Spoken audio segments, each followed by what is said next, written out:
안녕하세요. 사이언스홍입니다. 자, 이번 시간은 중학교 3학년 2단원 요점 강의를 시작하겠습니다. 아마 이번 시간에도 설명하는 내용이 대부분 시험에 나올 거라 확신을 하고요. 일단은 이 강의를 반복해서 들어주시면 어느 정도 성적은 나올 거라 확신을 합니다. 자, 일단은 기권의 특징, 이제 대기권에 대한 내용이에요. 자, 처음에 이제 기권이 나오면 이제 구조가 나오잖아, 그지? 무슨 권, 무슨 권, 무슨 권. 근데 나누는 기준들을 꼭 암기하세요. 이거 서술형으로 잘 나와요.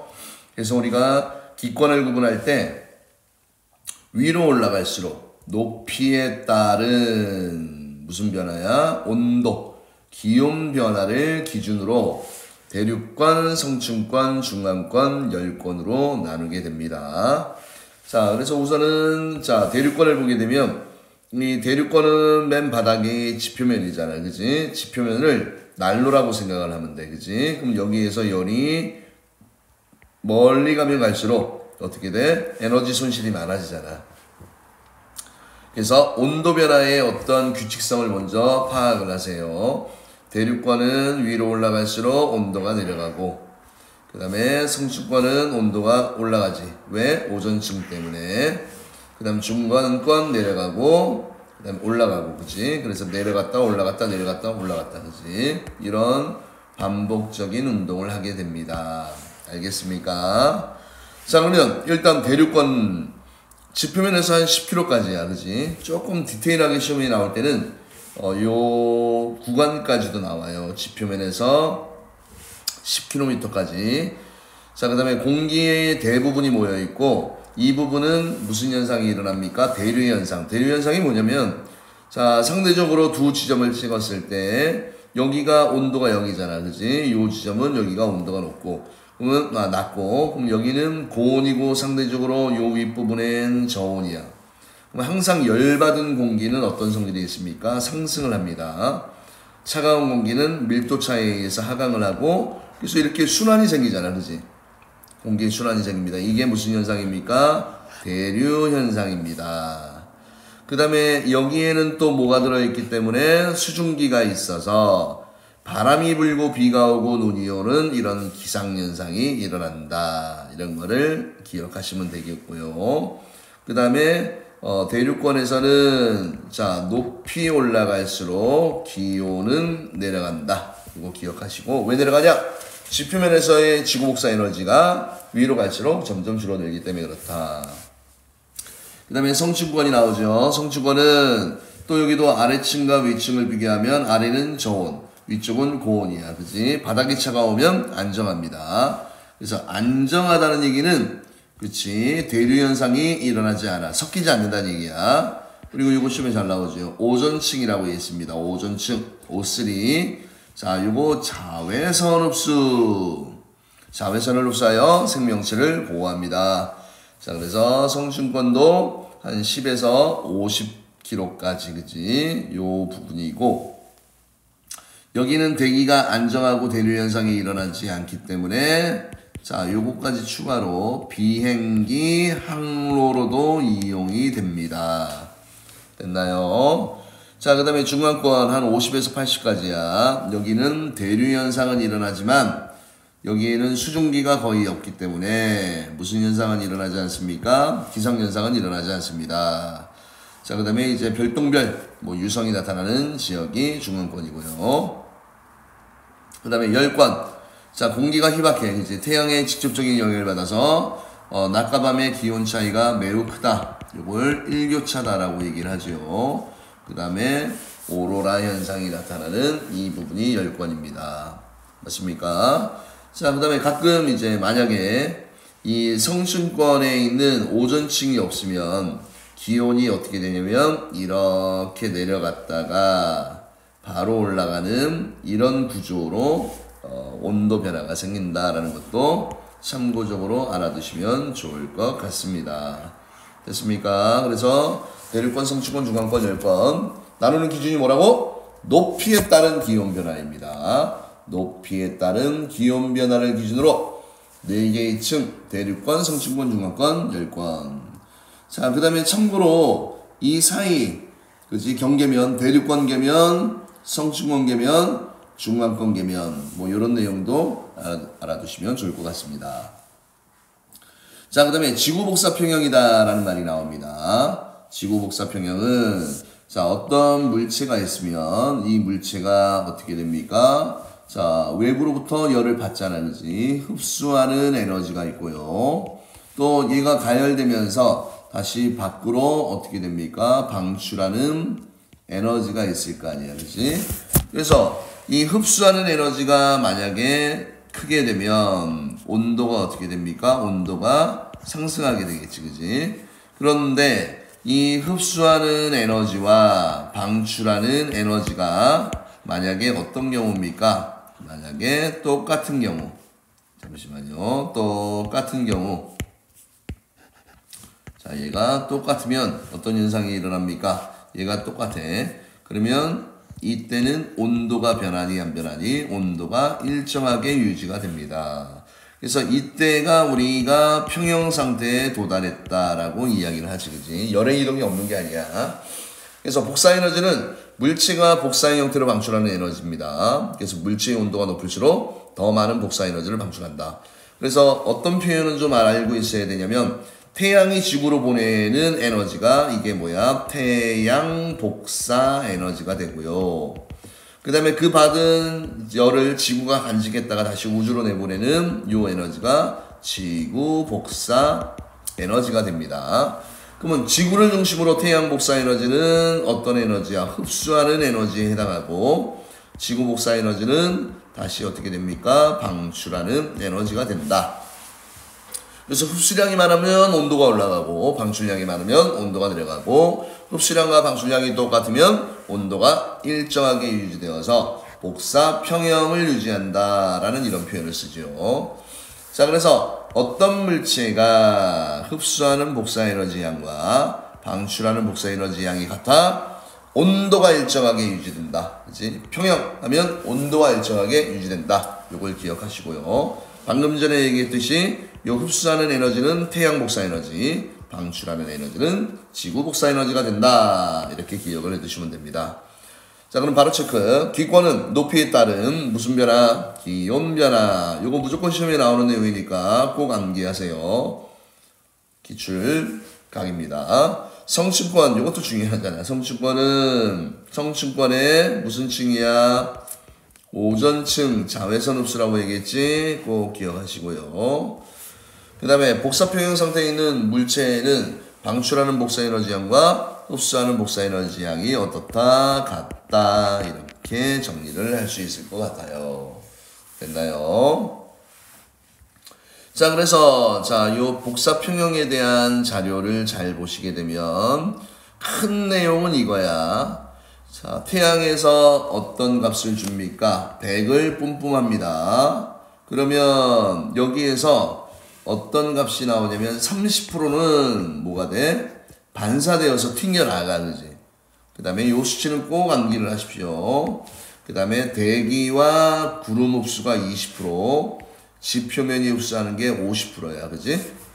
그러면 지구 자체는 지표와 기권이잖아, 그지? 흡수하는 양이 얼마예요? 70이네, 그지? 대기 20과 지표 흡수 50. 그러면 지구 복사 에너지, 그러니까 지구 자체가 우주로 내보내는 요 양이 어떻게 됩니까? 70%야, 그죠? 여기에 나왔던 대기 흡수 20%에다가 그 다음에 지표에서 흡수했던 50. 얘가 이제 지구 자체가 저장했던 에너지 아니야, 그지? 그걸 다시 이제 우주로 내보내는 이게 지구 복사 에너지가 됩니다. 또 이 에너지들 중에서 이 대기에 있는 뭐 수증기나 이산화탄소 이런 입자들이 열을 간직했다가 다시 방출해서 지구가 뜨거워지는 이런 현상이 온실 효과가 됩니다. 그래서 가장 기본 폼은 요거예요. 태양 복사 에너지 100. 100은 20 플러스 50 플러스 30 이런 100이 되잖아, 그지?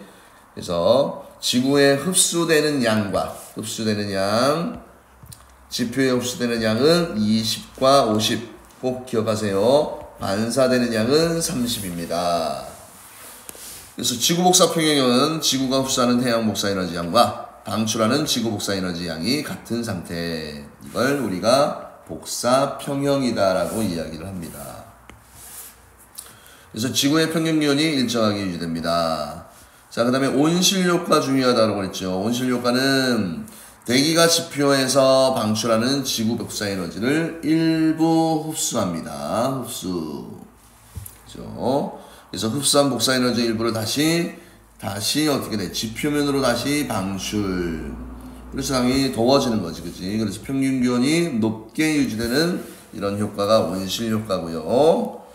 그래서 이 온실효과에 의해서 지구의 연평균 기온이 점점 상승하는 이런 현상이 지구온난화입니다.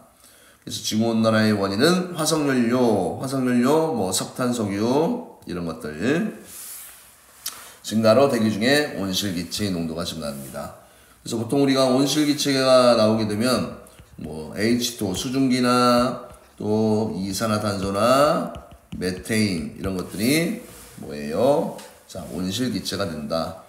그 다음에 지구온난화의 영향, 해수면의 상승 및 저지대 침수, 그 다음에 기상이변, 기온상승, 폭염, 폭우, 폭설, 홍수 등, 그 다음에 재배작물의 변화, 산림 및 빙하면적 감소. 뭐 이건 그냥 그렇게 할 수 있는 내용이죠. 자, 그러면 지구는 태양으로부터 오는 복사에너지 중에 반사 몇 퍼센트입니까? 30%예요. 지구는 무슨 효과로 평균 기온이 높게 유지가 됩니까? 온실 효과로. 그 다음에 지구 온난화의 원인은 무슨 연료의 증가로? 화석 연료의 사용량의 증가로 대기 중에 온실기체의 농도 증가이다. 이런 내용이 나와 있습니다. 자, 이제 구름과 강수 파트 들어갑니다. 자, 여기서 중요한 내용이 이제 포화 수증기량과 이슬점에 대한 내용이야. 자, 요거 의외로 조금 어렵게 느낄 수 있는데 쌤이 정하는 규칙대로 외우시면 너무나 쉽게 처리할 수 있습니다. 우선 외워야 될 게 포화라는 의미는 꽉 찼다는 얘기야. 그치? 우리가 교실에 있으면 자, 좌석이 10개야. 그럼 10개를 다 채우면 포화고, 그 다음에 비어있으면 불포화고, 그 다음 다 채운 다음에 또 서서 수업을 들어, 그지? 그럼 과포화야, 그죠?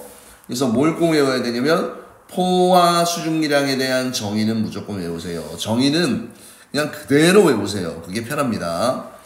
자, 그래서 포화 상태의 공기, 포화 상태의 공기. 포화라는 말이 또 어려우면, 그냥 공기 1kg 속에 들어있는 수증기의 양을 g으로 표시한 거지, 그지? 자, 조심해둬야 될 내용이 1kg은 몇 g입니까? 1000g입니다. 그래서 포화 공기 1kg 속에 들어있는 수증기 양을 g으로 나타내는 것인데, 문제는요, 요거 꼭 암기하세요. 그림을 보게 되면, 자, 온도가 상승하면 포화 수증기량도 증가한다. 그지? 요거 꼭 기억을 해 두셔야 됩니다. 자, 그 다음에 이제 이슬점이라는 개념이 나오면 친구들이 좀 어려워해요. 그래서 여기서 말하는 이슬점은 온도라고 생각하세요. 온도. 어떤 온도? 이슬 온도. 아, 이슬이 생기는 온도야. 그래서 항상 포화가 되면 수증기의 응결이 시작이 됩니다. 그래서 공기 중에 수증기가 응결할 때의 온도, 이거를 우리가 뭐라고 얘기한다? 이슬점이다 라고 이야기를 합니다. 자, 그래서 자, 이런 지금 그래프가 나와 있지. 아까도 선생님이 얘기했듯이, 자, 이쪽으로 가면 기온이 높아지는 거고요. 맞죠? 이쪽으로 가면 수증기량이 많아지는 건데, 자, 온도가 여기였을 때 수증기량 여기야. 온도가 올라갔습니다. 수증기량 증가하지. 온도가 올라갔습니다. 수증기량 증가하네. 그럼 뭐야? 아까 처음에 얘기했듯이 선생님이, 자, 온도가 올라가면 포화 수증기량이 증가하고요. 무조건 이 선하고 만나면 그때 이슬이 생겨. 알겠지? 이슬이 생깁니다.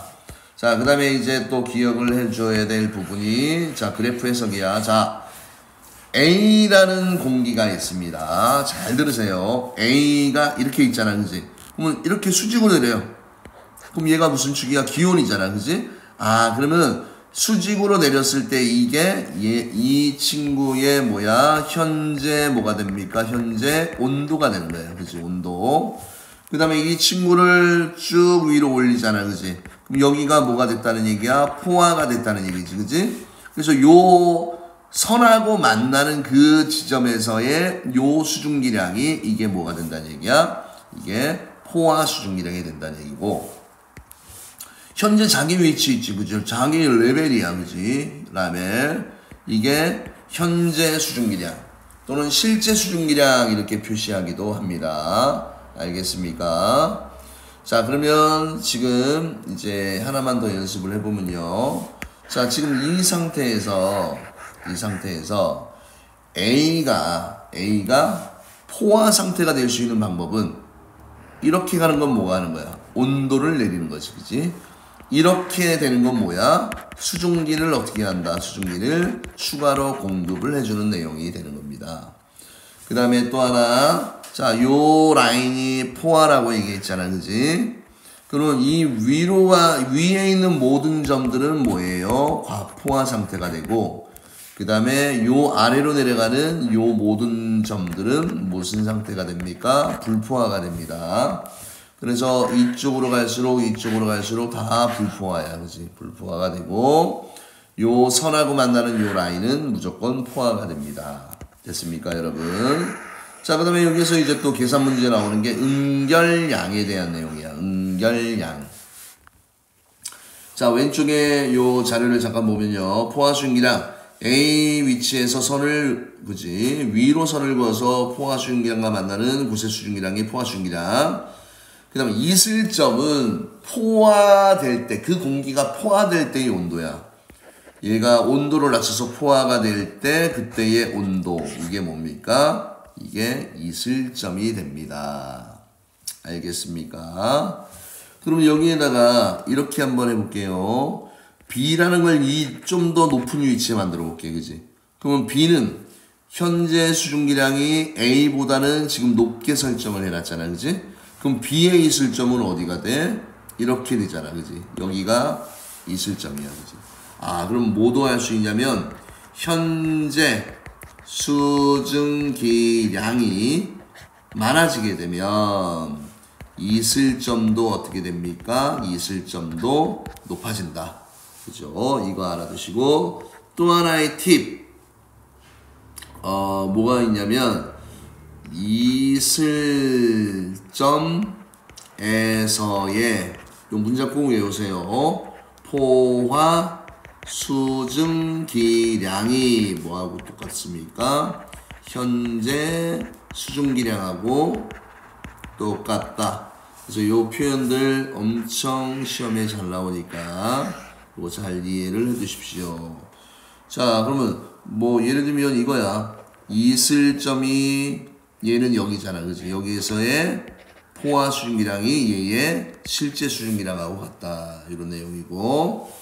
자, 그 다음에 서술형으로 요 계산 문제 잘 나오지요. 응결량이야. 그지? 현재 수증기량에서, 그지? 현재 수증기량이 이만큼 있었는데, 온도를 어디로 낮췄어, 그지? 뭐 현재 이만큼인데, 얘 온도를 이만큼으로 낮췄다? 그럼 이 차이, 그지? 이 차이가 뭐가 됩니까? 응결되는 양이다. 이렇게 기억을 해두시고, 이 부분은 연습 문제를 조금 풀어보시는 걸 권유드립니다. 아무래도 계산 문제니까 다양한 형태로 응용이 될 수 있겠죠. 됐습니까? 자, 그 다음에 위에 이어서 이제 상대 습도가 나와. 상대 습도는 포수분의 실수 곱하기 100 이렇게 해주시면 됩니다. 포수분의 실수 곱하기 100. 자, 이런 게 나올 때, 자, 어떻게 하면 되냐면, 자, 똑같이 또 온도, 그 다음에 세로치기 수증기량 이렇게 나와 있고, 그래프가 만약에 이렇게 되어 있다고 시작, 간단하게. 그럼 어떤 공기가 여기에 있었어, 그지? 그럼 얘에 쭉 수직으로 올려, 그지?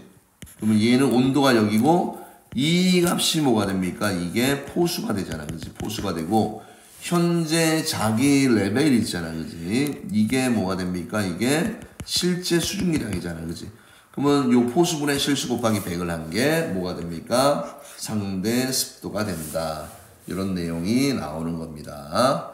자, 그런데 보세요. 여러분들이 공부를 하면서 제일 힘들어하는 게 뭐냐면 이 상대 습도는 분자에 있는 실제 수증기량과는 어떤 관계가 있습니까? 비례 관계가 있어요. 얘하고. 그 다음에 포화 수증기량과는 어떤 관계가 있습니까? 반비례 관계가 있습니다. 그래서 뭘 얘기하고 싶냐면 만약에 온도가 올라가잖아, 그지? 그러면 포화 수증기량이 증가합니다. 맞죠?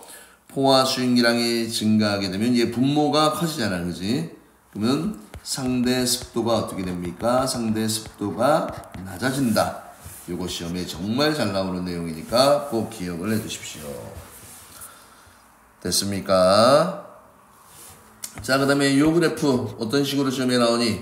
얘는 맑은 날, 그지? 하루 중 이슬점 변화는 거의 있다, 없다? 없다. 그 다음에 기온을 먼저 보면 되잖아, 그지? 낮 2, 3시경의 기온이 제일 높잖아, 그지? 기온이 높을수록 아까 어떻게 돼? 온도가 높을수록 습도가 낮다고 그랬습니까? 습도, 뭐. 그래서 여기는 다 여기를 블랭크 해놓고 매칭을 시키는 그런 유형의 문제가 나오고요. 그 다음에 이 그래프는 적용이 어떤 때야? 맑은 날만 적용이 되는 겁니다. 알겠죠? 맑은 날, 기온, 상대습도, 이슬점 변화에 대한 내용이에요. 그래서 자, 이슬점이라는 이 값은 맑은 날의 대기 중에 포함된 수증기량은 거의 변하지가 않는다. 요거 기억해 두세요.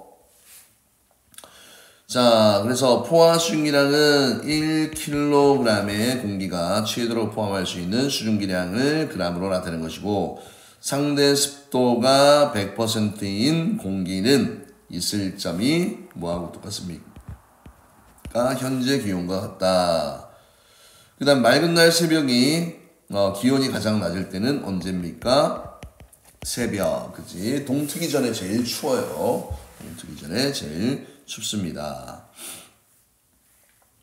자, 그 다음에 이제 구름 생성 원리. 자, 요 부분 뭐 미리 이야기하자면 단열 팽창에 대한 의미 이해하는지 묻는 문제와 그 다음에 또 하나는 구름 생성 과정. 요거 순서 무조건 시험에 나옵니다.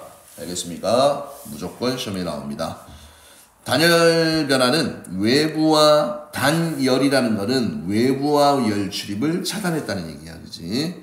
그래서 외부와 열을 주고받지 않고 공기의 부피가 변하여서 온도가 변하는 현상인데 이 단열 팽창은 이렇게 생각하세요. 단열 팽창은 이 공기가 이 안에 공기 입자들이 있잖아, 그죠? 얘가 어떻게 돼요? 이렇게 공기가 밖으로 팽창을 해버려, 그지? 더 커져, 그지? 그러면 어떻게 돼?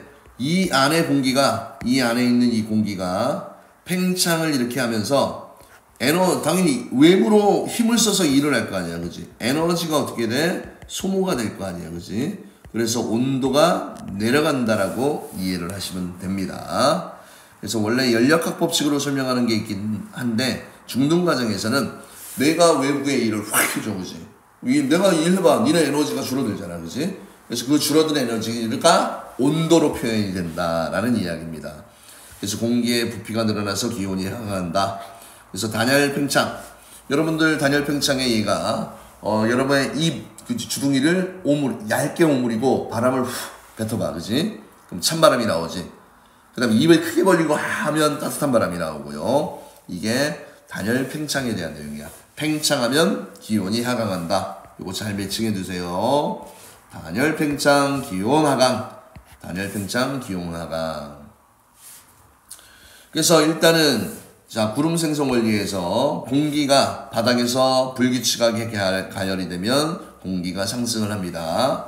그러면 공기가 위로 상승하면 기압이 낮아져, 그지? 기압이 낮아지면서 공기가 팽창을 합니다. 그래서 단열 팽창하니까 온도가 하강을 하고요. 이게 이슬점에 도달해서 수증기의 응결이 생기지. 그래서 뭐가 만들어진다는 얘기입니까? 구름이 만들어진다라는 얘기입니다. 자, 그래서 요 구름 생성 과정 서술형으로도 나올 수도 있고 무조건 나오는 내용이니까 잘 기억해 두세요. 자, 그 다음에 이제 마지막으로 강수 과정을 한번 볼게요. 강수 과정 같은 경우는 두 가지야. 그러니까 우리나라에서 비가 내리는 이론이 있고, 그 다음에 이제 열대지방 있잖아. 더운 지방에서 비가 내리는 원리. 그래서 두 가지가 있습니다. 그래서 하나는 자 어떻게 표현을 하냐면 열대지방이나 저희도 지방은 덥잖아, 그지? 그래서 물방울들이 합쳐져. 그래서 요거를 병합설이라고 얘기를 합니다. 그래서 이 크고 작은 물방울들이 뭘 반복합니까? 상승 하강을 반복하면서 부딪히잖아, 그지? 물방울은 부딪히면 쪼개지는 게 아니고 등치가 더 커져요. 그 다음에 얘들은 다 0도씨보다 높은 온도에 존재합니다. 그래서 구름 속에서 크고 작은 물방울이 부딪혀 합쳐지고 점점 커지고 무거워져서 비가 내립니다.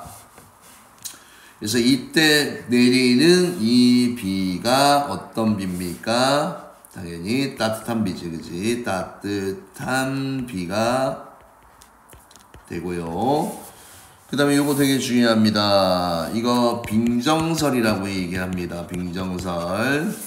그래서 중위도나 고위도 지방에, 그지? 물방울에서 증발한 수증기가 얼음 알갱이에 달라붙어서 얼음 알갱이가 점점 커지면 눈으로 내립니다. 그래서 여기에는 특징적인 게 잘 보세요. 온도가 0도에서 여기에서 마이너스 40도까지 있고, 요 얼음 알갱이를 다른 표현으로 빙정이라고 얘기를 하지, 그지? 그러면 물방울에서 증발한 수증기가 얼음 알갱이에 달라붙어. 이게 좀 상태 변화에서 승화라는 표현을 써, 그지? 승화 현상이 일어납니다. 그래서 커지다가 내리면, 그지? 비가 됩니다. 이때 비는 무슨 비예요? 찬비가 됩니다. 찬비.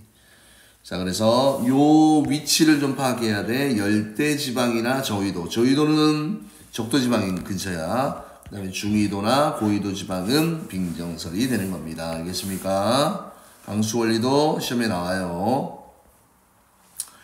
자, 공기가 외부와 열을 주고받지 않고 부피가 팽창하면, 이거 아까 무슨 팽창이라고 얘기했죠? 단열 팽창이다 라고 얘기를 했었지, 그지? 그러면 기온이 어떻게 된다? 하강한다. 이렇게 하면 되고요. 구름은 공기가 상승하여 단열 팽창을 하면 수증기가 어떻게 된다? 응결하면서 생성이 된다. 자, 그 다음에 이제 구름 속에 물방울들이 합쳐져. 빙정이 안 나와 있잖아, 그지? 얼음 알갱이가 안 나와 있으니까 얘는 병합설이 됩니다. 그래서 열대 지방이나 어디에서요? 저위도 지방에서 구름 속에 물방울들이 합쳐져 무거워져 비가 내린다. 이런 내용이 나와 있는 겁니다. 자, 그 다음에 두 단원이 남았는데 이것도 마저 그냥 해결해 드릴게요. 시험범위 안 들어가는 친구들은 안 들으면 됩니다. 자, 기압과 날씨. 기압은 공기의 압력이야, 그지? 정의, 기압. 자, 항상 기준이 있어, 그지? 단위 넓이에 작용하는 힘이야, 그지? 기압은 사방팔방, 무슨 방향? 모든 방향으로 동일하게 같은 크기로 작용을 합니다. 뭐 예를 들면 사람이 이렇게 서 있어, 그지? 그러면 기압은 자, 여기 모든 방향으로 같은 크기로 작용을 한다. 이런 내용이고, 기압을 측정한 사람이 누구냐면, 최초로 측정한 사람이, 자, 토리첼리라는 사람이 이제 수은 기둥을 이용해서 측정을 했습니다. 자, 그러면 이 원리는 조금 알고 있어야 되는데, 자, 수은은 물보다 한 13배 정도 무거운 물질이야. 무거운 물질입니다. 자, 그래서 얘 같은 경우는 위에서 아래로, 자, 수은의 무게 때문에 누르잖아, 그지?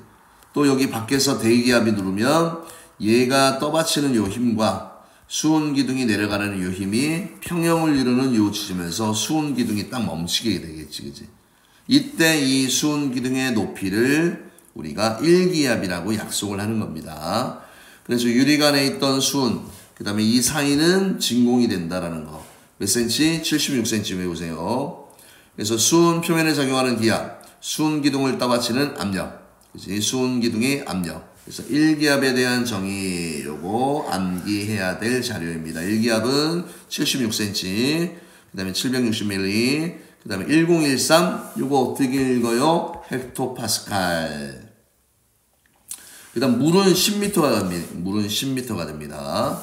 그럼 예시론이네. 자, 산 위에서, 그치, 산 위에서 이놈을 측정하게 되면 산은 기압이 1기압보다 낮잖아, 그지? 그러면 수은 기둥이 어떻습니까? 76cm보다는 낮아지게 된다. 이런 내용이고요. 그 다음에 수은 기둥을 똑바로 세우나 기울이나 그 다음에 요 관지름이 굵으나 올라가는 높이는 76cm로 변한다, 변하지 않는다? 변하지 않습니다. 자, 그 다음에 고도가 높아질수록 기압은 낮아져. 왜? 공기의 양이 적어지기 때문에. 그래서 시간과 장소에 따라서 기압은 변한다라는 거 기억을 해두시면 됩니다. 자, 그 다음에 이제 바람이 부는 원리야. 바람이 부는 원리는 온도 차이로 기압 차이가 발생을 합니다. 왜냐면, 자, 이런 예시를 하나 들을게요. 자, 여기가 육지, 여기가 바다예요. 여기가 바다. 그러면, 자, 이글거리는 태양이 있는 낮에, 육지가 빨리 데워져, 그지? 그럼 여기가 열받아서 상승해. 그럼 여기를 메꾸기 위해서 들어오잖아, 그지, 공기가. 그러면 이런 순환이 생기지. 이런 순환이 생깁니다. 그러면 얘 바람은 지금 바다에서 육지로 부는 무슨 풍이라고 얘기합니까? 이런 걸 해풍이다라고 얘기를 하지, 그지? 그래서 육지와 바다의 무슨 차이에 의해서, 비열 차이에 의해서 이렇게 바람이 분다. 그 다음에 온도를 잘 보세요. 여기가 고온이고 상대적으로 여기가 저온이잖아, 그지? 그러면 저온인 여기가 고기압이고 그 다음에 여기가 뭐가 됩니까? 저기압이 됩니다. 그래서 바람은 저온에서 고온, 고기압에서 저기압이야. 알겠죠? 그래서 지표면에 냉각, 공기가 수축하여 하강, 고기압이 형성되고, 그러니까 고기압, 저기압의 정의는 주변보다 기압이 높으면 고기압, 낮으면 저기압입니다. 그 다음에 가열, 팽창하여서 상승, 저기압이 형성된다. 이런 내용이 나와 있지, 그지? 그래서 바람이 분다라는 얘기는 기압이 높은 곳에서 낮은 곳으로 뭐가 이동한다는 얘기입니까? 공기가 이동한다는 얘기고, 기압차가 클수록 바람이 어떻다? 세다. 이런 내용이 나와 있죠. 그래서 하루를 주기로 풍향이 바뀌는 바람을 우리가 해류풍이라고 얘기하고, 1년을 주기로 풍향이 바뀌는 바람을 우리가 뭐라고 합니까? 계절풍이다라고 얘기를 합니다. 그래서 해풍은 위에서 설명한 저대로 이해를 하시면 되고요. 조금 말이 빨라지고 있습니다. 제가 시간이 좀 촉박해서. 자, 우리나라 그림이잖아, 그지? 그러면 자, 여름이 되면요. 여름이 되게 되면 자, 육지가 빨리 뜨거워진다고 그랬지, 그지? 여기에서 상승. 그러면 여기를 메꾸기 위해서 이 방향으로 들어오잖아, 그지? 이 방향으로 들어오고 내려오고 이렇잖아, 그지? 그러면 지표 근처에서 부는 바람은 이렇게 불잖아, 그죠? 이거 어느 쪽이야? 방위표 그릴 때 여기가 동서남북이 되는 겁니다. 알겠죠? 그러면 이렇게 불면 무슨 풍이 된다? 남동풍. 불어오는 지점을 이야기를 하는 거야. 그래서 우리가 남동계절풍은 여름에 주로 불고요. 북서계절풍은 겨울에 분다. 이렇게 기억을 해두시면 된다. 해풍은 낮에 불고 육풍은 밤에 분다. 알겠습니까? 조금 더 이 부분은 조금 깊이 있게 문제에 나올 수 있으니까 자, 쌤 O2 강의 참고를 해주시면 좋을 것 같습니다. 자, 지상에서 기압은 몇 cm입니까? 76cm 수은기둥. 그 다음에 지표면이 가열되면 공기에 팽창하여서 상승하므로 지상에서는 자, 상승하면 무슨 기압이야? 저기압이야. 우리나라 겨울에는 주로 유라시아 대륙에서 해양으로 북서계절풍, 그지? 여름은 남동계절풍, 겨울은 북서계절풍이 불게 되는 겁니다. 알겠습니까? 자, 그 다음에 이제 마지막 기단과 전선에 대한 내용 하나 남았습니다. 자, 우리나라에 영향을 주는 자, 기단과 전선, 이거 어떻게 외우라고 했습니까? 자, 한반도가 이렇게 있습니다. 그러면 얘를 자, 십자로 잘라요. 그럼 여기는 태평양에 있고 여기는 유라시아 대륙이 있습니다. 그러면 자 대륙 쪽에 있는 이쪽 자 오른쪽 왼쪽 그러면 여기는 다습한 성질이 있습니다. 다습 그 다음에 여기는 건조 맞죠? 그 다음에 얘들을 또 어떻게 자릅니까? 위아래로 자르면 위쪽은 한랭 아래쪽은 온난이나 또는 고온 이렇게 되는 거잖아요. 그지? 그래서 이렇게 오는 1번이 시베리아 기단 한랭 건조 그 다음에 이렇게 올라가는 요게 북태평양 기단 고온 다습 자 이렇게 올라가는 요 3번 요게 양쯔강 기단 온난 건조 그 다음에 이렇게 오는 요걸 4번이라고 얘기하면 얘 오츠크의 기단 저온 다습 이제 뭐 한랭이라는 표현을 쓰기도 합니다. 자 전선 구분하는 거 이게 되게 중요하죠. 자 기호도 좀 알아두세요. 기호 뾰족한 산 모양 둥근 산 모양이야. 자 이거 비교하는 거. 자 온난전선은 완만 강수구역은 넓은 지역에 자 어디야 전선의 앞쪽입니다. 앞쪽 그 다음에 통과한 후에는 기온이 상승을 하고요. 그 다음에 넓은 지역에 그지 약한 비 한랭전선은 전선이 급하고 좁은 지역에 강한 비 얘는 전선 뒤에서 그지 비가 내립니다. 그리고 기온이 하강을 하게 되는 거예요. 그래서 조금 더 설명할 게 많긴 한데 우선 요거 좀 꼼꼼히 공부를 하셔야 돼요. 한랭전선과 온난전선 그거 두 개 비교하는 거 시험에 꼭 나옵니다. 범위에 들어가면요. 그래서 찬 기단과 따뜻한 기단이 만나서 생기는 경계면에서 지표면과 만나 생기는 경계선이다. 온난전선 둥근 산 모양 한랭전선 뾰족한 산 모양 됐습니까? 그래서 얘는 뒤쪽에서 비가 내리고 얘는 좀 넓은 구역의 앞쪽에서 비가 내립니다. 자, 그 다음에 온대저기압 정말 중요합니다. 온대저기압 자, 온대저기압을 한번 그려볼게요. 자, 남서쪽에 한랭전선이 이렇게 위치를 하고요. 이렇게 뾰족한 산 모양이고 그 다음에 남동쪽에 뭡니까? 이렇게 온난전선 둥근 산 모양으로 되어 있는 요 부분이야. 그죠? 자, 우리가 죄송합니다. 이 부분을 할 때 바람을 되게 많이 힘들어 하는데 바람은 이렇게 그어서 이제 선을 그어서 암기를 해주세요. 다이아몬드 형태의 바람을 이렇게 그려서 하시면 됩니다. 그럼 얘는 지금 이렇게 불고 있잖아. 그지? 불어오는 지점이 여기니까 얘는 무슨 풍이에요? 얘는 남서가 되지. 그지? 남서. 자, 요 바람은 이렇게 부니까 얘는 남동이 되는 거고 자, 얘는 이렇게 부는 거니까 얘는 북서가 되는 거고요. 얘는 이렇게 부는 거니까 북동이 되는 거지. 그지? 근데 뭘 좀 조심해야 되냐면 이거야. 만약에 사람이 여기 서 있었어. 그지? 그러면 현재 부는 바람은 남동. 그 다음에 두 번째 남서, 북서. 이 흐름대로 진행이 된다라는 내용입니다. 그래서 고기압은 주변보다 기압이 높은 지역이 고기압이야. 하강기류 꼭 외우세요.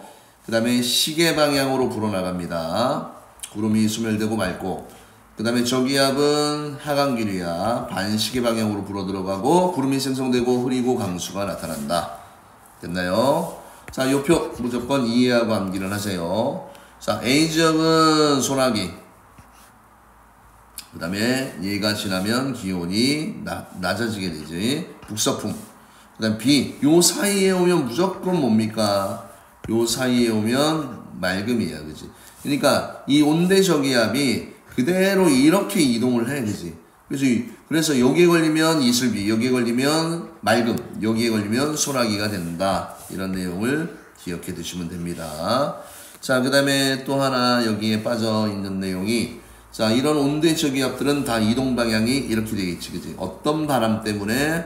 편서풍 때문에. 그래서 편서풍은 우리나라에서 서에서 동으로 부는 바람이야. 그지? 그래서 우리가 일기예보가 관측이 가능한 이유가 이 편서풍대에 위치하고 있기 때문에 그렇습니다. 됐나요? 자, 그러면 우리나라 여름철에 영향을 주는 북태평양 기단의 성질은 북태평양 기단이니까 고온, 다습하다. 그 다음에 온난전선을 통과한 지역은 기온이 상승하고요. 그 다음에 한랭전선이 통과한 지역의 기온은 어떻게 됩니까? 하강한다. 그 다음에 고기압의 영향을 받는 지역은 구름이 어떻게 됩니까? 구름이 소멸되고 날씨가 어떻습니까? 맑다. 이렇게 하면 되겠죠. 자, 그래서 여러분 2단원까지 요점 정리 강의를 끝내도록 하는데 조금 부족한 감이 없지 않아 있어요. 그래서 일단 이런 기본적인 흐름들은 좀 머릿속에 좀 잘 깨고 있기를 바라고요. 당연히 시험품이 안 들어가는 부분은 나중에 학습을 하시길 바랍니다. 네, 이상입니다. 감사합니다.